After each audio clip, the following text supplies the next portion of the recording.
Hello बच्चों, welcome to my channel. आइए start करते हैं। आज का हमारा टॉपिक है क्लास 10th के मैथ के linear equation in two variable chapter से एक प्रॉब्लम है, मतलब न्यूमेरिकल है। ठीक है, तो ये जो न्यूमेरिकल है ये हमारा एज बेस्ड है। ठीक है, एज बेस्ड न्यूमेरिकल है। तो आइए इसको हम लोग देखते हैं क्या कह रहा है numerical. 5 years ago A was thrice as old as B and 10 years later A shall be twice as old as B. What are the present ages of A and B? Solve question को पहले समझते क्या कह रहा है।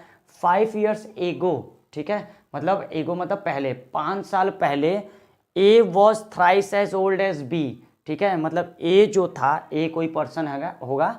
ठीक है, A जो था वो B का क्या था, थ्राइस था, मतलब 3 times। ठीक है, मतलब 5 years ago, 5 साल पहले A जो था वो क्या था, B का क्या था, 3 times था। थ्राइस का मतलब 3 times।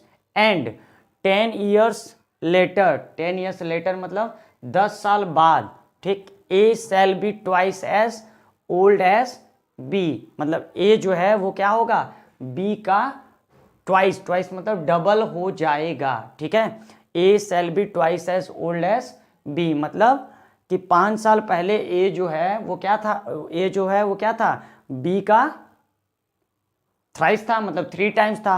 और 10 years later मतलब 10 साल बाद A जो है वो क्या होगा, B का डबल होगा। ठीक है, what are the present ages of A and B, हमें क्या करना है, प्रेजेंट में A और B की क्या एज है हमें वो फाइंड करनी है। ठीक है, तो हम क्वेश्चन को करने के लिए हम क्या करेंगे, जो हमसे पूछा है, क्या पूछा है, what are the present ages, हमसे प्रेजेंट एज पूछा है। मतलब प्रेजेंट मतलब आज के टाइम पे, अभी इस टाइम इनकी A और B की एज क्या है, तो हम लोग क्या करेंगे, इनकी प्रेजेंट एज को ही लेट करेंगे। ठीक है, तो आइए करते हैं, let the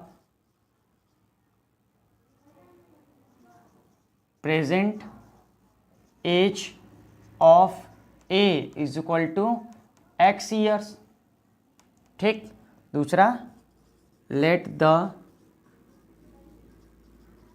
present age of B is equal to Y years. ठीक है, तो हमने क्या कर लिया, दोनों की प्रेजेंट एज को क्या कर लिया, लेट कर लिया। ठीक है, अब हम क्या करेंगे, अकॉर्डिंग टू क्वेश्चन करते हैं। ठीक है, तो क्या कह रहा है, 5 years ago, ठीक, 5 years ago मतलब पहले, हमसे क्या कह रहा है, A was thrice as old as B, 5 साल पहले जो A था वो क्या था, B का 3 गुना था। ठीक है, तो हमसे बात कब की हो रही है, 5 साल पहले की एज की, तो हमें क्या करना पड़ेगा, इन दोनों का 5 साल पहले का एज फाइंड करना पड़ेगा। तो आइए, 5 years ago the age of A is equal to X minus 5 years। ये कैसे हुआ, सपोज मान लीजिए अगर मेरी एज आज क्या है, मान लीजिए 28 है। ठीक है, तो 5 साल पहले मेरी एज क्या होगी, 23। तो ये कैसे फाइंड होगा, हम 5 उसमें क्या करेंगे, माइनस करेंगे। ठीक है, तो पहले की एज को फाइंड करने के लिए हमें क्या करना पड़ता है, माइनस करना पड़ता है। तो इस 5 years ago, 5 साल पहले, अभी प्रेजेंट में ए क्या है, X ईयर्स का है। ठीक है, तो 5 साल वो क्या होगा, मतलब जो भी होगा उससे 5 साल कम, तो हमने क्या कर दिया, X में से 5 माइनस कर दिया, तो ये क्या हो गया, X माइनस 5 years। ठीक है, उसी तरीके से हम क्या करेंगे, 5 years ago the age of B is equal to क्या हो जाएगा, Y माइनस 5। ठीक, मतलब जैसे क्या होगा भाई, 5 साल पहले की बात करेंगे दोनों का, तो दोनों का ही तो कम होगा एज, तो ये हमारी क्या हो जाएगी। ठीक है, ए की एज X माइनस 5 ईयर्स और बी की एज Y माइनस 5 ईयर्स। अगर हमको दिक्कत होती है कि हमें कब माइनस करना है या प्लस करना है, तो हमें एक वर्ड यहाँ पे हम इंग्लिश से भी इसको पहचान सकते हैं, ग्रामर से। यहाँ पे क्या लिखा, 5 years ago ए वॉज मतलब ये क्या हो गया, हमारे पास्ट की बात हो रही है। ठीक है, तो पास्ट की बात कर रहा है, तो इसका मतलब हमको क्या करना पड़ेगा, पास्ट में जाना, और पास्ट में जाने के लिए हमें क्या करना पड़ता है, माइनस करना पड़ता है। ठीक है, पास्ट में जाने के लिए हमें क्या करना पड़ता है, माइनस करना पड़ता है। तो यहाँ पे वॉज लिखा और हमें पता है कि वॉज का यूज़ कब करते हैं हम लोग? पास्ट के लिए यूज़ करते हैं। तो हम वाज देखेंगे तो क्या करेंगे? माइनस कर देंगे सिंपली। ठीक, तो ये हो गया हमारा दोनों का 5 years एगो का एज। ठीक है, अब हमसे रिलेशन क्या कह रहा है? 5 years ago A was thrice as old as B, मतलब ए जो है तो हम क्या कर लेते हैं, इनका ए का एज लिख लेते हैं x माइनस 5, और इधर लिख लेते हैं क्या? b का एज, वो क्या है? y minus 5। अब हम पढ़ते हैं क्या कह रहा है? 5 a was thrice as old as b, मतलब a जो है वो 3 गुना है। ठीक है, तो अगर हमें इन्हें क्या करना पड़ेगा? इक्वल करना हो तो हम क्या करेंगे? a में नहीं वैल्यू मल्टीप्लाई करेंगे, क्योंकि अगर a में मल्टीप्लाई कर देंगे तो वो तो और 3 टाइम्स हो जाएगा। तो इक्वल करने के लिए हमें क्या करना पड़ेगा? जिसको कह रहा है कि ये क्या है? 3 टाइम्स है, उसको छोड़ करके जो दूसरा बच रहा है उसमें हम क्या करेंगे? 3 का मल्टीप्लाई कर देंगे। तो इक्वल होगा कब? जब इसमें हमारा क्या होगा? 3 का मल्टीप्लाई होगा। तो ये हमारी इक्वेशन बन गई। तो इसको हम सॉल्व करते हैं। तो x minus 5 is equal to ये क्या हो जाएगा? 3y minus 15। इसको इधर लाते हैं तो x minus 3y is equal to minus 15, और ये हमारा 5 उधर जाएगा तो क्या हो जाएगा?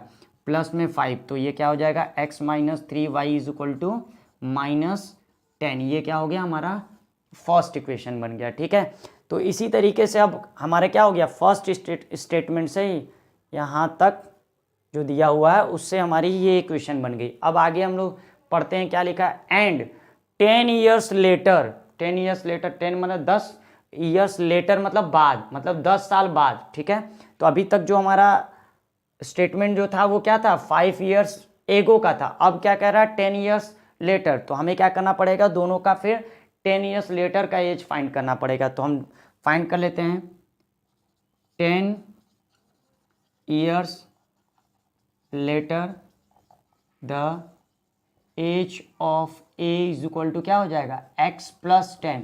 अब यहाँ पे भी देखते हैं x प्लस प्लस क्यों हुआ? 10 years लेटर, लेटर मतलब बाद में। तो अगर अभी मेरी प्रेजेंट एज क्या है? 28, तो 10 साल बाद क्या हो जाएगी? 38। तो क्या करना पड़ेगा? हमें ऐड करना पड़ेगा। ठीक है, और ऐसे भी ना समझ में आए तो यहाँ पे देखेंगे इंग्लिश से भी क्या लिखा है? 10 years later A shall be. यहाँ पे क्या वर्ड यूज हुआ है? सेल। और सेल का यूज हम लोग कब करते हैं? फ्यूचर के लिए करते हैं। तो और फ्यूचर में जाने के लिए हमें क्या करना पड़ेगा? ऐड करना पड़ेगा। ठीक है, तो यहाँ पे क्या हुआ? ऐड हुआ। तो x प्लस 10 क्या हो गया? 10 years लेटर ए का एज हो जाएगा। 10 साल बाद ए की एज जो होगी वो प्रेजेंट एज में 10 ऐड हो जाएगी। उसी तरीके से 10 years later the age of B is equal to हमारा क्या हो जाएगा? y plus 10। ठीक, ये तो हो गई हमारी 10 years लेटर दोनों की एज। अब हमें क्या करना है? जो स्टेटमेंट में क्या कह रहा है? 10 years later A shall be twice as old as B, मतलब ए जो होगा 10 साल बाद वो बी का डबल हो जाएगा। ठीक है, तो इसके अकॉर्डिंग हम इक्वेशन बनाते हैं तो हमारा क्या हो जाएगा? ए की एज क्या है? 10 years लेटर की x प्लस 10, और इधर हम रख देते हैं b की, तो y प्लस 10। और हमसे क्या कह रहा है? a जो है वो क्या हो जाएगा?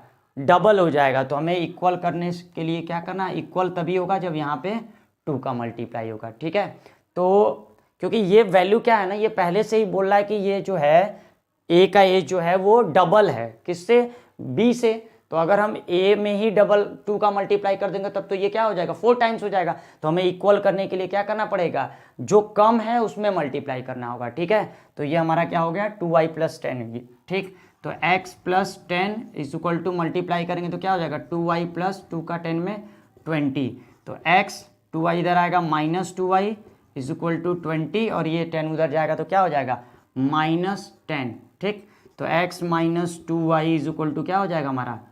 10। ये हमारी क्या हो गई?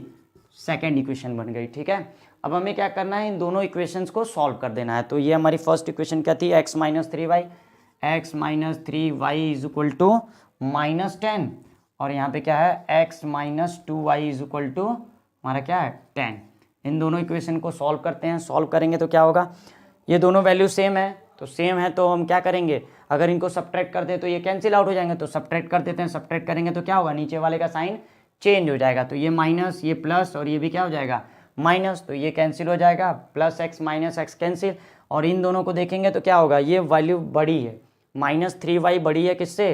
+2y से, तो हमारा क्या होगा, माइनस का ही साइन लगेगा और 3y में से 2y सब्ट्रैक्ट हो जाएगा तो क्या आएगा, simply y is equal to ये क्या हो जाएगा, इन दोनों को ऐड करेंगे तो क्या हो जाएगा, दोनों माइनस, तो माइनस के साथ दोनों ऐड हो जाएंगे तो क्या हो जाएगा, -20। तो यहाँ से माइनस कैंसिल, तो y इज इक्वल टू हमारा क्या हो गया, 20। ठीक है, अब ये तो हमारा हो गया y की वैल्यू आ गई। अब हमें क्या करना है, हमें x की भी वैल्यू चाहिए। तो इस y की वैल्यू को हम किसी भी इक्वेशन में ले जा करके पुट कर देंगे, फर्स्ट में सेकंड में किसी में भी हमारा x का वैल्यू फाइंड हो जाएगा। तो आइए पुट करते हैं। तो x minus 3y, 3 into y की प्लेस पे क्या रखेंगे, 20 इज इक्वल टू हमारा क्या हो जाएगा, -10। तो x माइनस, इसको मल्टीप्लाई करेंगे तो क्या हो जाएगा, 23 जा 60 इज इक्वल टू क्या हो जाएगा, -10।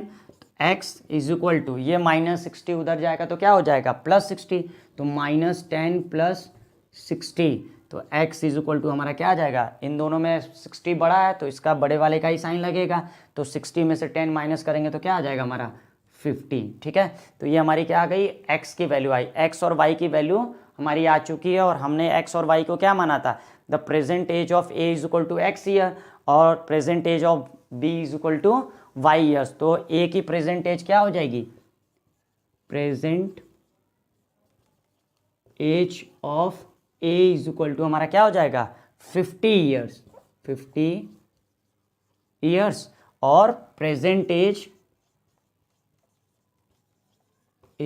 Of b is equal to हमारा क्या आएगा, y की वैल्यू हमारी क्या आई है, 20, कहाँ, हाँ y की वैल्यू 20, तो क्या हो जाएगा ये 20 ईयर्स। यही हमारा क्या हो जाएगा, आंसर हो जाएगा। ठीक है, तो ये हमारा क्या हो गया, एज बेस्ड प्रॉब्लम है। इस तरीके से हम क्या करते हैं, एज के क्वेश्चन को सॉल्व करते हैं। सबसे पहले हमें स्टेटमेंट को पढ़ना होता है और उसको बहुत अच्छे तरीके से क्या करना होता है, समझना होता है कि क्वेश्चन कह क्या रहा है, रिलेशन कौन से टाइम में, पहले के टाइम की बात कर रहा है या बाद के टाइम की बात कर रहा है। जब भी हमसे क्वेश्चन पूछेगा हमसे तो प्रेजेंट एज ही पूछेगा। हम चाहते तो 5 ईयर्स एगो का ही एज लेट कर लेते हैं, ठीक है, लेकिन हम क्या करेंगे, क्वेश्चन में जो भी पूछेगा, हमें प्रेजेंट एज पूछा है तो हम प्रेजेंट एज ही लेट कर लेंगे। हमें पीछे जाना होगा तो हम क्या कर लेंगे, माइनस। और अगर बाद की एज मतलब फ्यूचर की एज की बात करेगा, फ्यूचर में बात करेगा तो क्या करेंगे, प्लस कर देंगे। ठीक है, तो इस तरीके से हम आसानी से एज के प्रॉब्लम को क्या कर सकते हैं, सॉल्व कर सकते हैं। ठीक है,